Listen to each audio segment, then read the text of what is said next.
الحمد لله نحمده ونستعينه ونستغفره ونؤمن به ونتوكل عليه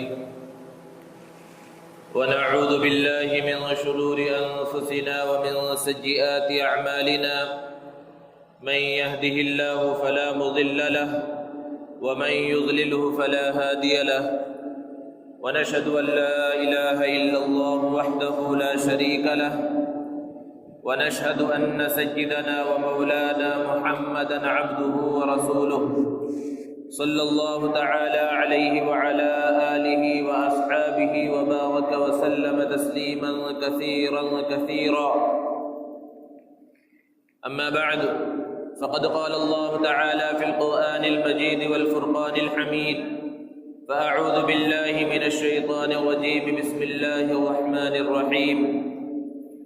وَإِذْ تَأَذَّنَ رَبُّكُمْ لَئِن شَكَرْتُمْ لَأَزِيدَنَّكُمْ وَلَئِن كَفَرْتُمْ إِنَّ عَذَابِي لَشَدِيدٌ وقال النبي صلى الله عليه وسلم من لم يشكر الناس لم يشكر الله أو كما قال عليه الصلاة والسلام۔ معزز سامعین کرام، بزرگوں اور دوستوں، اللہ رب العزت نے ہمیں اور آپ کو بہت ساری نعمتوں سے نوازا ہے۔ اتنی نعمتیں عطا فرمائیں کہ کسی اور مخلوق کو، یہاں تک کہ اپنی پیاری اور معصوم مخلوق فرشتوں کو بھی اللہ رب العزت نے ان ساری نعمتوں سے نہیں نوازا جن نعمتوں سے اللہ رب العزت نے انسانوں کو نوازا ہے۔ یہ پوری کائنات اور اس کائنات کے اندر جو کچھ ہے سب کچھ اللہ رب العزت نے انسانوں کے فائدے کے لیے پیدا فرمایا۔ یہ زمین، یہ آسمان، یہ چاند، سورج اور ستارے، اور یہ بہتے دریا، اور یہ ہوا، اور یہ فضا میں نظر آنے والے سیارے اور نہ نظر آنے والے سیارے، یہ صحرا، یہ جنگلات، یہ کھیتیاں، یہ سب کچھ اللہ رب العزت نے انسانوں کے واسطے پیدا فرمایا۔ اس کو شاعر کہتا ہے کہ کھیتیاں سرسبز ہیں تیری غذا کے واسطے، چاند سورج اور ستارے ہیں ضیاء کے واسطے، بحر و بر شمس و قمر ماء و شما کے واسطے، یہ جہاں تیرے لیے اور تو خدا کے واسطے۔ تو اس ساری کائنات کو اللہ رب العزت نے انسانوں کے فائدے کے لیے، انسانوں کی نفع کی خاطر پیدا کیا ہے، اور انسان کو اللہ رب العزت نے اپنی عبادت کے واسطے پیدا کیا۔ ارشاد فرمایا وَمَا خَلَقْتُ الْجِنَّ وَالْإِنسَ إِلَّا لِيَعْبُدُونَ، کہ ہم نے انسانوں اور جناتوں کو صرف اپنی عبادت کے واسطے پیدا فرمایا ہے۔ تو اتنی ساری نعمتیں اللہ رب العزت نے عطا فرمائی ہیں کہ انسان اس کو شمار بھی نہیں کر سکتا، اور بہت سی تو وہ نعمتیں ہیں کہ ہم سمجھتے بھی نہیں کہ یہ نعمتوں کے اندر داخل ہے۔ علماء نے بیان فرمایا مثال دے کر کہ انسان جب ایک مرتبہ سانس لیتا ہے تو اس سانس لینے میں اللہ رب العزت کی دو نعمتیں جمع ہیں، کہ اگر انسان کی باہر سے اندر سانس نہ جائے تو انسان کی جان نکل جائے، موت آ جائے، اور اگر سانس جو باہر سے اندر چلی گئی ہے، اندر جانے کے بعد دوبارہ باہر نہ آئے تو بھی انسان کی جان نکل جائے، موت آ جائے۔ تو ایک مرتبہ سانس لینے میں اللہ رب العزت کی دو نعمتیں جمع ہیں۔ ایک منٹ میں انسان کتنی مرتبہ سانس لیتا ہے اس کا اندازہ اور تصور نہیں کیا جا سکتا، تو ذرا تصور کیجئے وہ ایک دن میں اور پوری زندگی میں اللہ رب العزت کی کتنی نعمتوں کے اندر زندگی گزار رہا ہے۔ ابن سماک ایک بڑے بزرگ ہیں، وہ ہارون رشید کے پاس آئے اور ان کو نصیحت کرنے لگے۔ تو ہارون رشید نے جب ان کی نصیحت کو سنا تو آپ دیدہ ہو گئے، آنکھوں سے آنسو جاری ہو گئے، اور پھر انہوں نے پانی منگایا، ایک گلاس پانی پینے کے واسطے۔ جب انہوں نے گلاس اپنے ہاتھ میں لیا تو ابن سماک نے کہا کہ حضرت یہ بتائیے کہ اگر آپ کو سخت پیاس لگی ہوئی ہو، شدت کی پیاس لگی ہوئی ہو اور پانی کی سخت ضرورت ہو، اور پانی آپ کو نہ مل رہا ہو، پانی کے بدلے میں آپ کو دنیا اور دنیا کے اندر جو کچھ ہے سب کچھ اگر دینے کے لیے کہا جائے تو کیا ایک گلاس پانی کے بدلے میں آپ دنیا اور دنیا کی سب کچھ چیزیں دے دیں گے؟ ہارون رشید جو بادشاہ تھا اس نے کہا ضرور، ایک گلاس پانی کے واسطے جب مجھے پیاس لگی ہو اور جان بچانا ہو اس پانی پینے کے ذریعے تو پھر میں دنیا اور دنیا میں جو کچھ ہے سب کچھ دے دوں گا۔ ابن سماک نے کہا اللہ آپ کو برکت عطا فرمائے، پیجئے۔ انہوں نے جب پانی پی لیا تو پھر ابن سماک نے ہارون رشید سے کہا کہ ذرا یہ بتائیے، یہ پانی جو آپ کے جسم میں چلا گیا ہے، اللہ نے ایک نظام بنایا ہے کہ یہ جسم کے اندر فلٹر ہوتا ہے اور پھر پیشاب کے راستے سے نکل جاتا ہے، اگر یہ پانی آپ کے جسم میں رک جائے، اٹک جائے اور پیشاب کے راستے سے نہ نکلے اور اس کے بدلے میں آپ کو دنیا اور دنیا کی ساری نعمتیں دینی پڑ جائے تو کیا دینے کے لیے تیار ہو جائیں گے؟ ہارون رشید نے کہا کہ بے شک، کہ اگر پیشاب نہ ہو اور اس کے بدلے میں مجھے دنیا اور دنیا کی ساری نعمتیں دینی پڑ جائیں تاکہ پیشاب ہو جائے اور یہ پانی جو میرے جسم میں گیا یہ باہر نکل جائے، تو یہ سب چیزیں میں دینے کے لیے تیار ہوں۔ ابن سماک نے کہا کہ پھر اس بادشاہت کا کیا فائدہ جس کی قیمت ایک گلاس پانی ہے؟ تو سمجھانا یہ مقصود ہے کہ کتنی بڑی نعمت ہے کہ اللہ نے ہمیں پانی عطا فرمایا ہے، اور یہ پانی صحیح انداز میں ہمارے جسم میں جا رہا ہے اور پھر صحیح انداز میں ہمارے جسم سے نکل رہا ہے، یہ سب اللہ کی نعمتیں ہیں۔ یہ تو مثال کے طور پر بیان کیا گیا، قرآن کہتا ہے وَفِي أَنفُسِكُمْ أَفَلَا تُبْصِرُونَ، کہ تم خود اپنے آپ میں، ساری مخلوقات کو چھوڑ دو، اپنے آپ میں غور کرو، اللہ رب العزت نے کیسی کیسی نشانیاں رکھ دی ہیں اور کیسے کیسے انعامات تمہارے اوپر فرمائے ہیں، کیسی کیسی نعمتیں اللہ رب العزت نے تمہیں دے دی ہیں۔ اللہ رب العزت نے قرآن مجید کے اندر بیان فرمایا کہ وَإِن تَعُدُّوا نِعْمَةَ اللَّهِ لَا تُحْصُوهَا، کہ اللہ نے اتنی نعمتیں ایک انسان کو عطا فرمائی ہیں کہ اگر وہ اس کو گننا چاہے، شمار کرنا چاہے تو اس کو گن نہیں سکتا، شمار بھی نہیں کر سکتا۔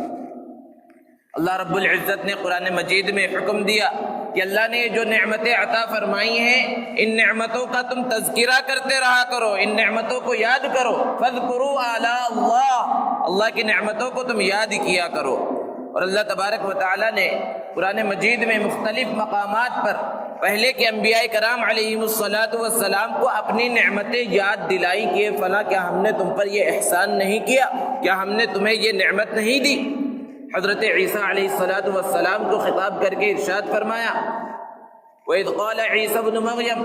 اللہ رب العزت فرما رہے ہیں کہ اس وقت کو یاد کرو جب میں نے تمہارے اوپر اور تمہاری والدہ کے اوپر میں نے احسان کیا کہ تمہیں بغیر باپ کے پیدا فرمایا، اور پھر جب تمہاری ولادت ہوئی تو تم نے بچپنے میں بھی بات کی اور بعد میں بڑے ہونے کے بعد بھی بات کی، اور بہت ساری نعمتوں سے، بہت سارے معجزات سے نوازا۔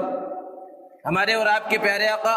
محمد عربی صلی اللہ علیہ وسلم کے بارے میں ارشاد فرمایا الم یجدک یتیما فآوی ووجدک ضالا فہدی ووجدک عائلا فاغنی، وہ نعمتیں جو اللہ رب العزت نے حضور اکرم صلی اللہ علیہ وسلم پر فرمائی ہیں، اس کا تذکرہ کیا کہ ہاں ہم نے آپ کو یتیم پایا تو آپ کو پناہ دی، اور آپ کو حق کا متلاشی پایا تو آپ کو سیدھا راستہ دکھلایا، آپ کو تندرست پایا تو ہم نے آپ کو مالدار کر دیا۔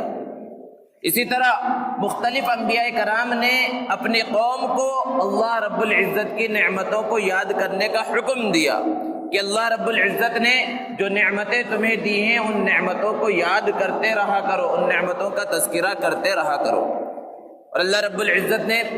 ایمان کی تکمیل کو اور دین اسلام کی تکمیل کو نعمت کے اندر شمار فرمایا، ارشاد فرمایا الیوم اکملت لکم دینکم واتممت علیکم نعمتی، کہ میں نے آج دین اسلام کو کامل اور مکمل کر دیا اور اپنی نعمت کو کامل اور مکمل کر دیا۔ یہ دین اسلام بہت بڑی نعمت ہے، اللہ رب العزت کا بہت بڑا احسان ہے جو اللہ نے ہمیں عطا فرمایا ہے، تو یہ بھی ایک نعمت ہے۔ اور یہ قرآن مجید یہ اللہ رب العزت نے ہمیں عطا فرمایا، یہ بھی بڑی نعمت ہے، اور اللہ نے حکم دیا کہ قرآن جیسی نعمت جو اللہ نے عطا فرمائی ہے اس نعمت پر تم خوش ہو، قل بفضل اللہ وبرحمتہ، اللہ رب العزت فرما رہے پھر آگے کہ فَلْيَفْرَحُوا، اس کے اوپر تم خوش ہو۔ یہ اللہ کے فضل سے کیا مراد ہے؟ حضرت عبداللہ ابن عباس جو مفسر قرآن ہے وہ بیان فرماتے ہیں اللہ کے فضل سے مراد قرآن مجید ہے، یہ قرآن مجید جو اللہ رب العزت نے عطا فرمایا ہے اس کے اوپر تم خوش رہو، اللہ رب العزت کی نعمت کے اوپر خوش رہو۔ اللہ رب العزت ہمیں صحت عطا فرما رہا ہے، ہمیں تندرستی عطا فرما رہا ہے، یہ سب اللہ کی نعمت ہے۔ اسی لیے اللہ کے رسول صلی اللہ علیہ وسلم نے ارشاد فرمایا کہ اللہ رب العزت سے عافیت کا سوال کیا کرو، اللہ رب العزت سے عافیت مانگو، کیونکہ عافیت بہت بڑی نعمت ہے۔ اور اللہ کے رسول صلی اللہ علیہ وسلم نے ارشاد فرمایا نعمتان مغبون فیہما کثیر من الناس، کہ دو نعمتیں ایسی ہیں جس کے بارے میں اکثر لوگ دھوکے میں پڑے ہوئے، الصحہ والفراغ، ایک تندرستی اللہ نے عطا فرمائی ہے اور ایک مشغولیت کا نہ ہونا، یہ دو نعمتیں بڑی ہیں۔ تو مختلف مقامات پر قرآن مجید میں اور احادیث مبارکہ میں اللہ رب العزت نے نعمتوں کا تذکرہ فرمایا، نعمتوں کو یاد کرنے کا حکم دیا ہے۔ اور کیوں حکم دیا؟ تاکہ ایک انسان ان نعمتوں پر غور کرے کہ کیسی کیسی اللہ کی نعمتوں میں میں زندگی گزار رہا ہوں، اور پھر ان نعمتوں پر اللہ رب العزت کا شکر ادا کرے۔ شکر ایک اہم فریضہ ہے۔ قرآن مجید میں اللہ تبارک و تعالی نے تقریباً 75 مقامات پر شکر کا تذکرہ فرمایا ہے۔ اور شکر کیا ہے؟ کہ جس نے انعام عطا فرمایا، جس نے احسان کیا، اس کے احسان کو مانا جائے اور دل کے ذریعے بھی مانا جائے اور زبان سے اس کا اظہار بھی کیا جائے، شکریہ کے کلمات کہے جائے۔ اور یہ شکر کیوں ضروری ہے؟ ہمارے اوپر دنیا میں کوئی تھوڑا سا احسان کرتا ہے تو ہماری زبان شکریہ ادا کرتے ہوئے نہیں تھکتی، ہم اسے تھینک یو کہتے ہیں، شکریہ کہتے ہیں، یا اسلامی انداز میں ہم اسے جزاک اللہ کہتے ہیں، اچھی دعا دیتے ہیں، اور ضرور ہونا چاہیے، کیونکہ اللہ کے رسول صلی اللہ علیہ وسلم نے ارشاد فرمایا کہ من لم یشکر الناس لم یشکر اللہ، کہ جو اللہ کا بندوں کا شکر ادا نہیں کر سکتا وہ اللہ کا شکر کیا ادا کرے گا؟ تو دنیا میں رہتے ہوئے ہمیں لوگوں کا شکریہ ادا کرتے رہنا چاہیے، اور اپنے بچوں کو یہ تعلیم بھی دینا چاہیے کہ کوئی ہمارے اوپر کچھ بھی احسان کرے، کوئی چیز دے تو ہم بدلے میں جزاک اللہ خیرہ کہیں، جیسے دوسرے لوگ ہیں دوسرے انداز میں شکریہ ادا کرتے ہیں، تھینک یو کہتے ہیں یا کسی بھی انداز میں کہتے ہیں، تو ہم اپنے بچوں کو تعلیم دیں اور خود اس پر عمل پیرا رہیں کہ ہم کوئی بھی کسی بھی طرح کا احسان کرے تو ہم اسے جزاک اللہ کہتے ہیں۔ یہ بھی شکریہ ادا کرنے کا ایک طریقہ ہے۔ دعا دے دی، اور دعا سے بڑھ کر کیا چیز ہو سکتی ہے اگر اللہ رب العزت اس دعا کو قبول فرما لے؟ تو دنیا میں ہمارے اوپر کوئی احسان کرتا ہے اور اگر کوئی بڑا کام کر دے،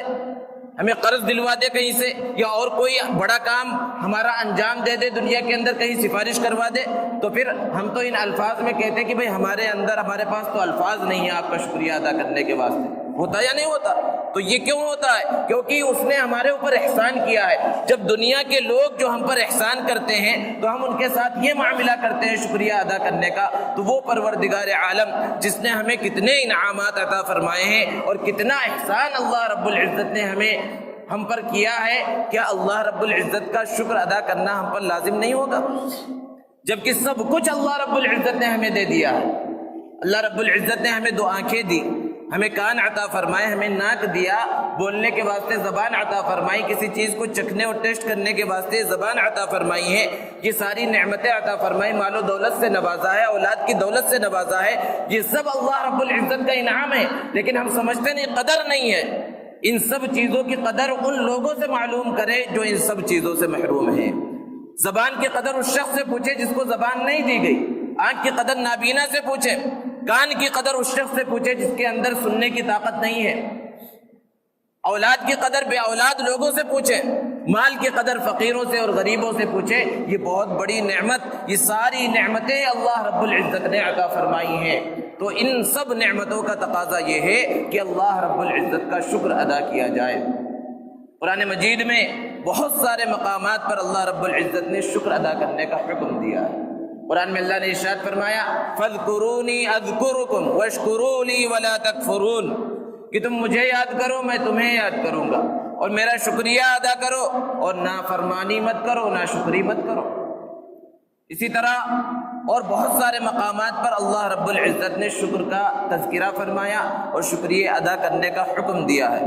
قرآن میں بہت ساری آیتیں ایسی ہیں جس میں اللہ رب العزت نے ارشاد فرمایا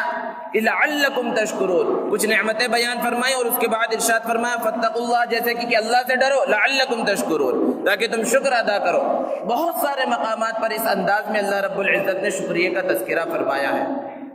شیطان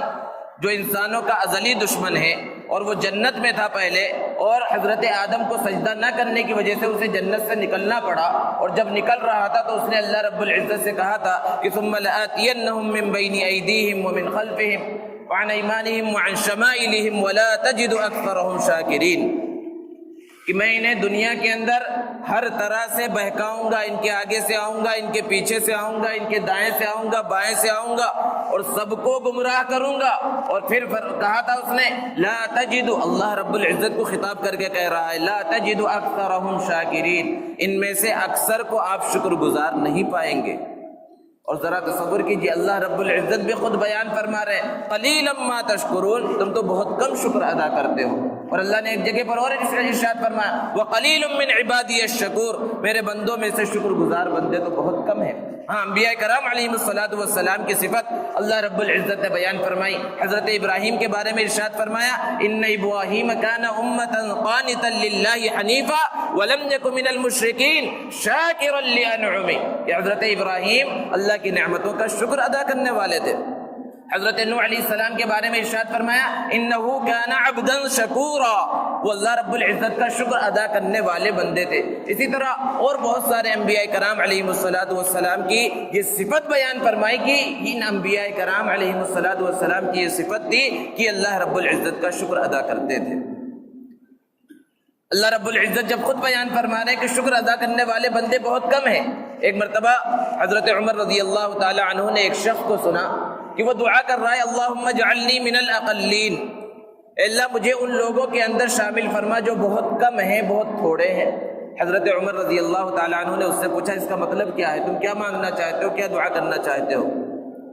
تو اس شخص نے کہا اللہ رب العزت نے قرآن مجید میں ارشاد فرمایا وما آمن معه الا قلیل، کہ حضرت نوح علیہ السلام پر بہت تھوڑے لوگ ایمان لائے۔ اور ایک جگہ پر اللہ نے ارشاد فرمایا وقلیل من عبادی الشکور، میرے بندوں میں شکر گزار بہت کم ہے۔ اور ایک جگہ پر ارشاد فرمایا وقلیل ما هم، اللہ رب العزت کی عبادت و اطاعت کرنے والے بھی بہت کم ہیں۔ تو میں اللہ سے یہ دعا کر رہا ہوں انہیں کم لوگوں کے اندر جو کم عبادت کرنے والے، یعنی بہت کم طبقہ ہے جو اللہ کی عبادت کرتا ہے، بہت کم طبقہ ہے جو اللہ کا شکر ادا کرتا ہے، بہت کم طبقہ ہے جو اللہ پر ایمان لاتا ہے، انہی کے اندر مجھے بھی شامل فرما دے۔ تو اللہ رب العزت سے یہ دعا بھی کرنا چاہیے۔ نبی کریم صلی اللہ علیہ وسلم نے حضرت معاذ بن جبل رضی اللہ تعالی عنہ کو ایک مرتبہ ارشاد فرمایا کہ میں تم سے محبت کرتا ہوں، تم ہر نماز کے بعد یہ دعا کیا کرو اللہم اعنی علی ذکرک و شکرک و حسن عبادتک۔ اللہ کے رسول صلی اللہ علیہ وسلم نے یہ دعا سکھلائی کہ شکر ادا کرنے کی بھی دعا مانگو کہ اللہ رب العزت ہمیں شکر ادا کرنے کی توفیق عطا فرما دے۔ اللہ رب العزت کی طرف سے توفیق کا ملنا بھی بہت بڑی بات ہے۔ اسی طرح نبی کریم صلی اللہ علیہ وسلم نے ارشاد فرمایا کہ من لم یشکر القلیل لم یشکر الکثیر، کہ جو تھوڑی چیز کا شکر ادا نہیں کر سکتا، تھوڑا شکر ادا نہیں کر سکتا، وہ زیادہ شکر بھی ادا نہیں کرے گا۔ اور پھر آگے فرمایا ومن لم یشکر الناس لم یشکر اللہ، جو لوگوں کا شکر ادا نہیں کرتا وہ اللہ کا بھی شکر ادا نہیں کرتا۔ اور پھر فرمایا اللہ کی نعمت کا شکر ادا کرنا ایک نعمت ہے، جیسا کہ قرآن مجید میں بھی ارشاد فرمایا گیا کہ وَأَمَّا بِنِعْمَةِ رَبِّكَ فَحَدِّثْ، کہ اللہ رب العزت کی جو نعمتیں ہیں ان کا تم شکر ادا کرو، اس کو بیان کرو، زبان کے ذریعے اس کا تذکرہ کرو، اس کو بیان کرو۔ اور اللہ رب العزت کی شکر کو ادا کرنا اور اس کو چھوڑ دینا، شکر کا ادا نہ کرنا، اللہ کے رسول صلی اللہ علیہ وسلم نے ارشاد فرمایا کفر، یہ نافرمانی ہے۔ اور پھر انسان جو شکر ادا کرتا ہے تو اس کا صرف یہ مطلب نہیں ہے کہ چونکہ اللہ نے حکم دیا ہے، اللہ نے نعمتیں عطا فرمائی ہیں تو ہم شکر ادا کر رہے ہیں، اس کا کوئی فائدہ نہیں، بلکہ اس کا ہمیں دنیا کے اندر فائدہ ملتا ہے۔ قرآن مجید میں اللہ رب العزت نے ارشاد فرمایا کذالک نجزی من شکر، جو شکر ادا کرنے والے ہیں ہم ان کو ایسا ہی بدلہ دیتے ہیں۔ اور ایک جگہ پر ارشاد فرمایا وَسَنَجْزِي الشَّاكِرِينَ، عن قریب ہم شکر ادا کرنے والوں کو بہترین بدلہ عطا فرمائیں گے۔ تو بے حد و پناہ بلا حساب اللہ رب العزت شکر ادا کرنے پر اجر عطا فرماتے ہیں۔ اور اللہ تبارک و تعالیٰ نے یہ جو بے شمار نعمتوں سے ہمیں نواز رکھا ہے، یہ نعمتیں کیسے ہمارے پاس باقی رہے، صرف ایک ہی طریقہ ہے اور وہ طریقہ ہے کہ شکر ادا کیا جائے۔ شکر ادا کرنے کی وجہ سے نعمتوں میں اضافہ ہوتا ہے۔ قرآن میں اللہ رب العزت فرما رہے ہیں وَإِذْ تَأَذَّنَ رَبُّكُمْ لَئِن شَكَرْتُمْ لَأَزِيدَنَّكُمْ، کہ اگر تم اللہ کی نعمتوں کا شکر ادا کرتے رہو گے، اللہ رب العزت فرما رہے ہیں لَأَزِيدَنَّكُمْ، میں ضرور بھی ضرور تمہاری نعمتوں کے اندر اضافہ کروں گا۔ وَلَئِن كَفَرْتُمْ إِنَّ عَذَابِي لَشَدِيدٌ، اور اگر تم ناشکری کرو گے تو میرا عذاب بڑا سخت ہے۔ تو شکر ادا کرنے کی وجہ سے نعمتوں کے اندر اضافہ ہوتا ہے، یہ تجربہ ہے، انسان تجربہ کر کے دیکھ لے۔ حضرت عمر ابن عبدالعزیز رحمۃ اللہ علیہ کے پاس ایک بوڑھی عورت آئی جب وہ خلیفہ تھے، امیر المؤمنین تھے۔ اور اس نے کہا کہ میرے شوہر کا انتقال ہو گیا ہے، میرے 4 بچے ہیں، ان چاروں کا اگر آپ بیت المال سے وظیفہ جاری کر دیں تو آپ کا بہت احسان ہوگا، کیونکہ ان کے پاس کہیں سے بھی روزی روٹی کا انتظام نہیں ہوا ہے۔ تو حضرت عمر ابن عبدالعزیز رحمۃ اللہ علیہ نے کہا کہ بیت المال کے اندر اتنی وسعت نہیں ہے کہ آپ کے 4 بیٹوں کا وظیفہ جاری کیا جا سکے، میں ان میں سے ایک کا وظیفہ جاری کرتا ہوں، اور ایک فرمان لکھ دیا کہ ان میں سے ایک بیٹے کا وظیفہ جاری کر دیا جائے۔ جب حضرت عمر ابن عبدالعزیز رحمۃ اللہ علیہ نے فرمان لکھا تو اس عورت نے کہا الحمدللہ، اللہ کا شکر ادا کیا۔ تو حضرت عمر ابن عبدالعزیز رحمۃ اللہ علیہ نے دوسرے بیٹے کا بھی وظیفہ جاری کر دیا، تو اس خاتون نے پھر الحمدللہ کہا، تو پھر حضرت عمر ابن عبدالعزیز رحمۃ اللہ علیہ نے تیسرے بیٹے کا بھی وظیفہ جاری کر دیا، تو اس نے جزاک اللہ کہا۔ اس مرتبہ اللہ کی تعریف نہیں کی بلکہ حضرت عمر ابن عبدالعزیز رحمۃ اللہ علیہ کا شکریہ ادا کیا، تو حضرت عمر ابن عبدالعزیز رحمۃ اللہ علیہ خاموش ہو گئے۔ تو اس بوڑھی عورت نے کہا کہ حضرت جب 3 بیٹوں کا وظیفہ جاری کر دیا تو چوتھا ایک بچ گیا، اس کا بھی وظیفہ جاری کر دیں۔ تو حضرت عمر ابن عبدالعزیز رحمۃ اللہ علیہ نے ارشاد فرمایا کہ جب میں نے پہلے بیٹے کا وظیفہ جاری کیا تو تم نے اللہ کی تعریف بیان کی، اللہ کا شکر ادا کیا، اور اللہ نے وعدہ کیا ہے لئن شکرتم لازیدنکم، تم شکر ادا کرو گے میں نعمتیں بڑھاؤں گا۔ دوسرے بیٹے کا وظیفہ میں نے جاری کیا تب بھی تم نے اللہ کا شکر ادا کیا، اور اللہ نے وعدہ کیا لئن شکرتم لازیدنکم، لیکن جب میں نے تیسرے بیٹے کا وظیفہ جاری کیا تو تم نے میرا شکریہ ادا کیا، اور میرے شکریہ ادا کرنے پر اللہ نے کوئی وعدہ نہیں کیا، اس لیے اب بس یہیں تک۔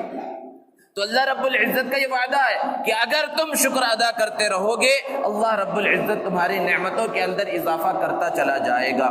اسی وجہ سے اسلاف اور اکابر یہ فرماتے ہیں کہ شکر یہ حافظ ہے۔ حافظ کا مطلب نعمتیں جو اللہ نے عطا فرمائی ہیں ان کی حفاظت کرنے والی بھی ہے، اور یہ شکر جالب بھی ہے، یعنی بہت سے انسان ایسے جن کو ساری نعمتیں نہیں ملی لیکن چاہتے کہ وہ نعمتیں بھی مل جائیں، تو شکر کی وجہ سے جو نعمتیں موجود ہیں وہ بھی محفوظ رہتی ہیں، اور شکر کی وجہ سے جو نعمتیں نہیں ملی ہیں وہ نعمتیں ملنا بھی آسان ہو جاتا ہے۔ یہ شکر کی اہمیت اور فضیلت ہے۔ اسی طرح شکر ادا کرنے کا ایک دنیاوی فائدہ یہ ہوتا ہے کہ اللہ رب العزت جیسے نعمتوں کو بڑھا رہے ہیں اسی طرح عذاب سے محفوظ رکھتے ہیں۔ قرآن مجید میں اللہ رب العزت نے بیان فرمایا ما یفعل اللہ بعذابکم ان شکرتم، کہ اللہ رب العزت کو کیا پڑی ہوئی ہے، اگر تم اللہ کا شکر ادا کرو تو اللہ رب العزت تمہیں کیوں عذاب کے اندر مبتلا کرے گا۔ تاریخ گواہ ہے، تاریخ شاہد ہے اس بات کی کہ جہاں جہاں عذاب آیا اور جن لوگوں پر اور جن قوموں پر عذاب آیا، اگر آپ ان کی تاریخ کو کھنگالیں اور تاریخ کو غور سے پڑھیں اور سمجھیں تو آپ کو پتہ چلے گا کہ یہ اللہ رب العزت کی ناشکری کرتے تھے، اللہ رب العزت کا شکر ادا نہیں کرتے تھے، تو اللہ رب العزت نے انہیں عذاب کے اندر مبتلا کر دیا۔ تو اللہ رب العزت کا شکر ادا کرنا بہت ضروری ہے، اور اللہ رب العزت جو جگہ جگہ پر قرآن مجید میں شکر ادا کرنے کے لیے کہہ رہا ہے تو کیا اس شکر ادا کرنے کی وجہ سے اللہ رب العزت کے مقام و مرتبے میں کچھ اضافہ ہو جاتا ہے، یا ہمارے اور آپ کے شکر کی اللہ رب العزت کو ضرورت ہے؟ قرآن مجید میں اللہ رب العزت نے ارشاد فرمایا کہ یہ جو بندے شکر ادا کر رہے ہیں اس کی اللہ رب العزت کو ذرہ برابر ضرورت نہیں ہے۔ یا ایھا الناس انتم الفقراء الی اللہ واللہ هو الغنی الحمید، اللہ رب العزت فرما رہے ہیں لوگوں تم سب کے سب محتاج ہو، اللہ رب العزت بے نیاز ہے، تعریف کے لائق ہے۔ تو پھر انسان جو شکر ادا کرتا ہے اس شکر سے اس کا ہی فائدہ ہے۔ ومن شکر فانما یشکر لنفسه ومن کفر فان ربی غنی کریم، جس نے شکر ادا کیا اپنے فائدے کے لیے شکر ادا کیا، اور جس نے ناشکری کی اللہ رب العزت فرما رہے ہیں کہ میں تو بڑا کریم ہوں، بڑا سخی ہوں، اللہ رب العزت بڑا بے نیاز ہے، لیکن پھر بھی حکم دیا تاکہ دیکھے اللہ رب العزت کہ میرے بندوں میں سے کون ہیں جو میری نعمتوں کا شکر ادا کر کے اپنے مقام اور مرتبے کو بڑھا لیتے ہیں، کیونکہ اللہ رب العزت چاہتے ہیں کہ میرے یہ جو بندے ہیں جو دنیا کے اندر زندگی گزار رہے ہیں، یہ گناہوں کی زندگی بھی گزار رہے ہیں، نافرمانیاں بھی ہیں، لیکن جو نعمتیں ان کو دی گئی ہیں یہ نعمتیں ان کے پاس باقی رہیں، شکر ادا کرتے رہے تو شکر کی وجہ سے نعمتیں بھی باقی رہیں گی، ان کی نعمتوں کے اندر اضافہ بھی ہوگا۔ مختلف مقامات پر اللہ رب العزت نے اس انداز میں حکم دیا ہے، جیسے کہ نبی کریم صلی اللہ علیہ وسلم پر درود پڑھنے کا حکم ہے کہ کثرت سے نبی کریم صلی اللہ علیہ وسلم پر درود مبارکہ پڑھا جائے۔ تو کیا ہے ہمارے درود شریف پڑھنے کی وجہ سے کیا نبی کریم صلی اللہ علیہ وسلم کو کچھ فائدہ ہوتا ہے؟ نبی کریم صلی اللہ علیہ وسلم کو کچھ فائدہ ہو یا نہ ہو، آپ صلی اللہ علیہ وسلم کا مقام و مرتبہ تو اللہ رب العزت نے بہت ہی اعلیٰ اور ارفع بنایا ہے، اس درود کا سب سے بڑا فائدہ تو ہمیں ہوتا ہے۔ کہ اگر ہم نبی کریم صلی اللہ علیہ وسلم کے اوپر درود پڑھیں گے اور اللہ رب العزت کا شکر ادا کریں گے تو ہمارے اجر و ثواب میں، ہمارے مقام و مرتبے میں اضافہ ہوگا، اس سے نبی کریم صلی اللہ علیہ وسلم کے مقام و مرتبے میں اور اللہ رب العزت کے مقام و مرتبے میں کچھ اضافہ نہیں، کیونکہ وَرَفَعْنَا لَكَ ذِكْرَكَ جب اللہ رب العزت خود فرما رہا ہے کہ ہم نے پہلے سے نبی کریم صلی اللہ علیہ وسلم کے مقام و مرتبے کو بلند کر دیا، تو ہم جیسے گنہگار لوگ کیا کر سکتے ہیں؟ تو ان سب چیزوں کے اندر یہ سمجھنا ہے کہ اللہ نے جو نعمتیں عطا فرمائی ہیں ان سب کا شکر ادا کرنا ہے۔ اور شکر کس انداز میں ادا کیا جائے؟ ایک تو ہے زبانی شکر، کہ جو بھی نعمت ہے اس کے اوپر زبانی انداز میں شکر ادا کیا جائے، جس کو حدیث میں اللہ کے رسول صلی اللہ علیہ وسلم نے ارشاد فرمایا کہ جب انسان کھانا کھائے تو کھانے کے بعد اللہ کا شکر ادا کرے، پانی پیے تو پانی کے بعد اللہ کا شکر ادا کرے، اور وہ شکر یہ ہے کہ الحمدللہ کے دعائیں منقول ہیں اللہ کے رسول صلی اللہ علیہ وسلم سے کہ پانی پینے کے بعد یہ دعا پڑھی جائے، کھانا کھانے کے بعد یہ دعا پڑھی جائے۔ ان سب دعاؤں میں جو ایک چیز ملتی ہے الحمدللہ، کہ ساری تعریفیں اللہ رب العزت کے واسطے ہیں۔ اللہ رب العزت نے ہمیں صحیح سالم رکھا اور صحیح سالم انداز میں ہمیں کھانا کھلایا، صبح میں اٹھ رہے ہیں تب بھی ہم کہہ رہے ہیں الحمدللہ الذی احیانا بعدما اماتنا والیہ النشور، کی ساری تعریفیں اللہ کے لیے۔ ہر مقام پر ہم بیت الخلاء جا رہے ہیں، اپنی ضرورت سے فارغ ہو رہے ہیں، تب بھی حکم ہے کہ جب بیت الخلاء سے باہر نکلو اللہ رب العزت کا شکر ادا کرو، جیسے کہ بھی پہلے آیا، یہ بھی اللہ رب العزت کا انعام ہے الحمدللہ، ہر جگہ پر الحمدللہ الحمدللہ۔ تو جو نعمت انسان کو ملے اپنی زبان پر کثرت سے اگر انسان الحمدللہ کا ورد رکھتا ہے تو گویا کہ وہ اللہ رب العزت کا ایک انداز میں شکر ادا کر رہا ہے، تو کثرت سے الحمدللہ پڑھا جائے۔ اور جو نعمتیں ہیں ان نعمتوں کی حفاظت کی جائے، ان نعمتوں کی قدر کی جائے، ان نعمتوں کی قدر اسی شکر کے ذریعے ہے۔ اللہ رب العزت نے مال و دولت سے نوازا ہے، اس پر اللہ کا شکر ادا کیا جائے کہ ہم اس لائق نہیں تھے کہ آپ یہ نعمتیں ہمیں دیتے، لیکن اے اللہ جب آپ نے ہمیں دیا ہے اس کو صحیح انداز میں خرچ کرنے کی توفیق عطا فرمائے، یہ اللہ سے دعا کرنا چاہیے۔ تو مال کی نعمت ملی ہوئی ہے تو اس کا شکر یہ ہے کہ اس کو صحیح انداز میں کمایا جائے اور صحیح انداز میں خرچ کیا جائے اور اس کو راہ خدا میں خرچ کیا جائے۔ اولاد اللہ رب العزت نے عطا فرمائی ہے، اب اس کا شکر یہ ہے کہ اس اولاد کی صحیح انداز میں، اسلامی انداز میں تربیت کی جائے، پرورش کی جائے، انہیں قرآن مجید احادیث مبارکہ سکھایا جائے اور پڑھایا جائے، یہ اولاد کے اعتبار سے شکر ہے۔ تو جو کچھ ہے گناہوں کی زندگی اگر ہم گزار رہے ہیں تو اب یہاں شکر یہ ہے کہ یہ گناہ ہم چھوڑ دیں اور عبادات کی طرف متوجہ ہو جائے۔ اللہ رب العزت نے قرآن مجید میں اس کو بیان فرمایا کہ وہی شکر گزار بندے ہیں جو اللہ کی عبادت کرتے ہیں۔ حضرت موسیٰ علیہ السلام کو اللہ رب العزت نے حکم دیا تھا کن من الشاکرین، کہ شکر گزار بندوں میں سے ہو جاؤ۔ تو خلاصہ یہ ہے کہ شکر ایک بہت بڑی عبادت ہے اور اللہ رب العزت کی نعمتیں جو موجود ہیں ان کو محفوظ رکھنے کا ایک ذریعہ ہے اور مزید بہت ساری نعمتوں کو حاصل کرنے کا ایک سبب ہے۔ اس لیے اللہ رب العزت سے دعا ہے کہ اللہ رب العزت ہمیں زیادہ سے زیادہ صحیح انداز میں شکر ادا کرنے کی توفیق عطا فرمائے اور جو اللہ رب العزت نے احکامات دیے ہیں ان احکامات پر عمل کرنے کی توفیق عطا فرمائے۔ وآخر دعوانا الحمدللہ رب العالمین۔